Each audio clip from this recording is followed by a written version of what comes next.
كانوا أيضا سلفنا الصالح يبكون إذا فات عليهم الحج والعمرة. جاء في الصحيحين أن عائشة رضي الله عنها لما خرجت مع النبي صلى الله عليه وسلم للحج مهلة مع النبي صلى الله عليه وسلم بالحج، دخل عليها النبي صلى الله عليه وسلم وهي تبكي، قال لها ما لك؟ قالت لا أصلي، سمعت تقول لأصحابك أنك ستهل بالعمرة، ستبدأ العمرة، وإني لا أصلي، أي حاضت وحيضها سيمنعها من العمرة، فبكت من أجل ذلك، بكت على أن هذه الشعيرة وأن هذه العبادة ستفوتها في ذلك العام، بكت من أجل ذلك. وها نحن في هذا العام تفوتنا فريضة الحج وتفوتنا العمرة، تفوت هذه العبادة على من لم يكن في المملكة العربية السعودية، تفوتنا بسبب ذلكم الوباء، بسبب كورونا. لا إله إلا الله. مثل هذه الأيام يذهب الحجاج من اليمن وغير اليمن أفواجا بعد أفواج لأداء الحج والعمرة. أين هذا المنظر؟ أين هذا المظهر؟ أين هذه العبادة؟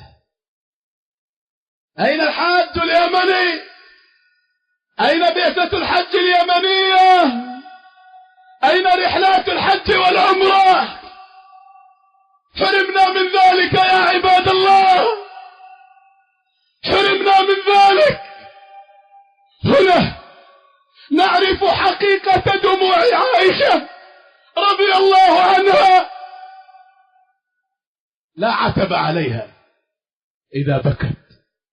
إن هناك أناسا جهزوا وتأهبوا لأداء الحج والعمرة في هذا العام، جمعوا الريال فوق الريال ودبروا الأموال ومنعوا أنفسهم أمورا كانوا يشتهونها من أجل الحج والعمرة فمنعوا من ذلك. هذا مظهر يبكي العيون الوقورة، يحزن. ما الذي منعنا من الحج والعمرة؟ إنها ذنوبنا ومعاصينا، ذنوبنا منعتنا من مكة، ذنوبنا منعتنا من المدينة، ذنوبنا منعتنا من الطواف،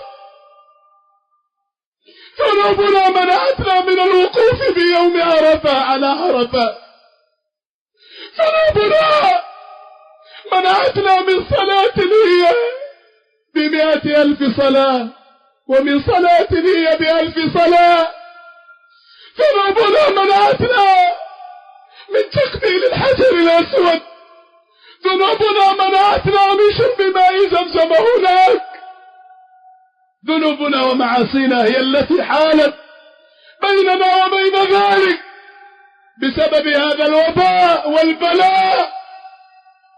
ألا فلنبكي على أنفسنا، لنبكي على ذنوبنا ومعاصينا التي منعتنا من هذا الخير.